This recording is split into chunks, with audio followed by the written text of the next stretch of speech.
Oke, ini ada soal PM yang katanya mirip banget dengan soal yang keluar di hari ketiga UTBK 2026, guys. Jadi yang pertama ada teks ya. Sebuah industri kreatif memproduksi karpet desainnya geometris mengikuti aturan berulang ya. Tahap awal K1 berbentuk persegi utuh dengan luasnya 64 yang seluruh permukaannya diwarnain atau diarsir. Tahap K2 ini karpet dibagi menjadi 9 supersegi yang sama besar di mana bagian tengahnya dikosongkan atau tidak diarsir sehingga menyisakan 8 supersegi yang berwarna. Ini sebenarnya sudah ada ilustrasi gambarnya guys. Ini kalian tinggal lihat aja ilustrasi ini tahap pertama ya. Tahap kedua ini dibagi menjadi 9 supersegi kecil nih yang tengahnya ini kosong guys. Lalu proses ini berlanjut ya sehingga tahap berikutnya K3, K4 sampai Kn di mana setiap supersegi yang berwarna akan selalu dibagi kembali menjadi 9 bagian kecil ya. Terus ini sudah infonya sudah semua ya. Di mana rasio jumlah area total berkurang sehingga oh ya ini infonya sudah selesai guys. Langsung ke pertanyaannya, berdasarkan deskripsi teks, luas bagian karpet yang diarsir atau berwarna pada pola kedua. Nah, sebenarnya kalian kalau tahu polanya ini soalnya gampang guys. Ini perhatikan ya. Yang pertama ini utuh ya, full ke sini nih. Yang pertama ini utuh persegi. Lalu yang kedua ini yang persegi ini dipecah jadi 9 bagian kecil nih guys. Ini dibagi menjadi 9 bagian kecil-kecil gini. Tapi ini satu persegian di dalam dikosongin.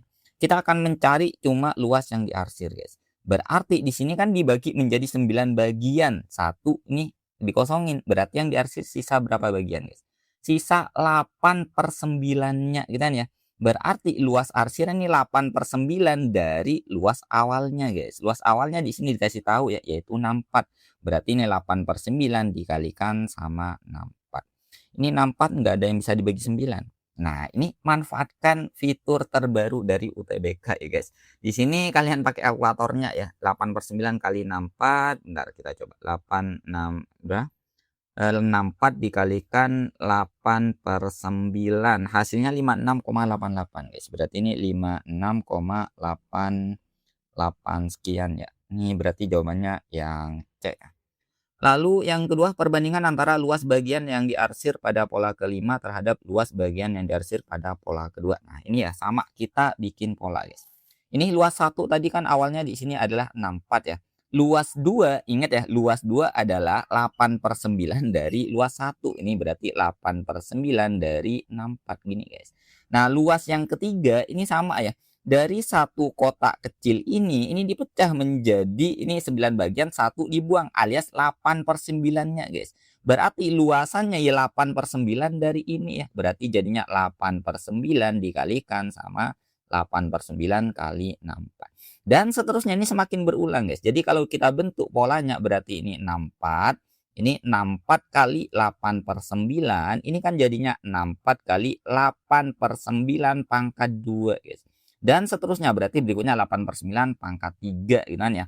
Sehingga kalau misalnya kita cari di sini luas pada pola kelima kita bandingkan sama luas pada pola kedua sama aja pola kelima ini perhatikan sini. Saat pola ketiga pangkatnya jadi 2 di sini. Berarti pola kelima pangkatnya jadi 4 berkurang 1 sama kayak geometri guys. Berarti ini jadinya 64 dikalikan 8/9 kita pangkatin sama berapa? Sama 4 ya. Kita bagi sama pola keduanya berarti 64 kalikan 8/9 dipangkatin sama 1. 64-nya bisa kita coret berarti kita peroleh kalau ada pembagian nih sama ya guys, ini pangkatnya berarti berkurang 1 ya berarti 8/9 kita pangkatin sama 3. 8 pangkat 3 ini kan 2 pangkat 3 lagi pangkat 9, 2 pangkat 9 itu 512 ya guys. Ini 512 kita bagi ini 3 pangkat 2 pangkat 6 jatuhnya ya 3 pangkat 6 729 ya. Berarti jawabannya adalah yang A. Di soal selanjutnya, jika AN menyatakan jumlah supersegi kecil yang diarsir pada pola N, manakah pernyataan yang benar? Oh, ini banyaknya guys. Tadi luasnya ya, sekarang itu banyaknya. Perhatikan dari sini nih, awalnya nih kalau kita bikin pola, yang pertama tuh kan ada 1 guys. Ini yang kedua itu kan dipecah menjadi 9, satunya itu nggak diarsir. Yang diminta di sini adalah pola yang diarsir guys. Berarti sisa 8 gitu kan ya. Berikutnya ini sama ya, tiap bagian kecil dipecah jadi 9 tapi satunya dibuang jadi 8-nya lagi gitu ya. 8 dari 8 sini guys ya. Berarti hasilnya ini kan 8 ya dikalikan sama 8. Berarti ini hasilnya sama aja dengan 8 kuadrat alias 64. Berarti pola berikutnya pasti dapat kita prediksi 8 pangkat 3 dan seterusnya. Jelas di sini adalah geometri dengan R-nya adalah 8 karena ini dikali 8 tiap suku berikutnya guys. Berarti ini jawabannya adalah geometri rasionya adalah 8, jawabannya benar. Nilai A4 adalah 512 ya. A4 berarti ini 8 pangkat 3 nih A4 guys. Berarti ini sama aja dengan 2 pangkat 3 pangkat 3 lagi 2 pangkat 9. Berarti 512 ya. Ini benar ya. Pernyataan yang ketiga, luas tiap supersegi kecil pada K3 ya, pada K3. Nah, K3 perhatikan guys. Ini awalnya ini luasnya kan 64 ya, alias sisinya itu kan berarti 8 kali 8 gini guys. Setiap ini kan dibagi jadi 3 guys. Berarti sisinya ini kan jadinya berapa? 8/3. Berarti pada pola ke sini ini dibagi 3 lagi, berarti jadinya 8/9. Otomatis ini kan 8/9 juga guys. Sehingga luasannya itu sama dengan di pola ketiga ya, sama aja dengan 8/9 kita pangkatin 2 gimana? Berarti jadinya 64/81. Berarti pernyataan yang ketiga ini juga benar ya, jawabannya yang Lalu di soal selanjutnya, ada lingkaran ya, sebuah taman kecil dirancang dengan berbentuk lingkaran sempurna yang memiliki 3 lapis area berbeda. Ini ilustrasinya sudah ada ya guys. Struktur taman ini terdiri dari lingkaran inti, lingkaran paling dalam yang ini ya, yang warna biru sendiri, yang dipilih oleh 2 lapisan dengan lebar tertentu ya. Jarak antar batas lingkaran terdalam dengan lingkaran tengah adalah 20. Nah ini guys, ini sudah ada ya, ini 20 katanya. Jarak dari batas tengah ke lingkaran terluar ada 10. Ini guys, ini sini ke sini ya, ini 10-nya ya. Terus di dalam area taman tersebut terdapat 3 titik penting yaitu A, B, sama C. Diketahui jarak A dan B-nya 130 sini ke sini ya. Selain itu formasi kedai tersebut membentuk segitiga siku-siku dengan siku-sikunya di C. Nih benar sudah gambarnya guys. Pohon A dan B terletak pada busur lingkaran, ini sudah sesuai, O-nya pusat sudah ya. Ini gambarnya sudah sesuai di sini guys. Kalian tinggal fokus ke gambarnya. Berdasarkan informasi pada gambar, maka diameter taman keseluruhan lapisan terluarnya itu berapa? Ya gampang banget nih guys. Ini kalian tinggal tarik aja diameternya ke sini sampai ke sini. Sini 20 otomatis sini 30 gitu kan ya. Di sini nambah 30 juga. 130 tambah 60 190 langsung jawabannya. Cuma kayaknya nih gambarnya nggak mungkin ada guys. Kalau ada kayak gini sudah gampang banget ya. Nih gambarnya pasti nggak ada nih guys. Ini fix gambarnya nggak ada. Kenapa? Inanya? Karena di sini infonya yang A sama ini, A sama B-nya ini belum tentu diameter guys. Ini AB-nya tuh 130 awalnya belum tentu diameter. Tahunya ini diameter gimana? Karena di sini C-nya, di sini siku-siku guys. Di sifat ya, sifat di lingkaran sudut keliling gitu ya, sudut keliling yang menghadap diameter itu siku-siku guys. Jadi kalau di sini siku-siku pasti AB-nya di sini haruslah diameter. Jadi ini fix ya, ini nggak ada gambarnya guys. Berarti ini gambarnya nih yang bikin ulang ya. Jadi ini gambarnya hati-hati ya. C-nya di sini info dari AB-nya tuh bisa kayak gini guys, bisa kayak gini. Awalnya kan AB-nya bisa dibereksi kayak gini, tapi karena segitiganya siku-siku di C itu ya, pasti AB-nya diameter karena sifatnya ya sudut siku-siku kalau depannya itu diameter guys ya. Jadi ini gambarannya kalian harus bisa ilustrasi sendiri. Tapi jawabannya tetap ya yang ya.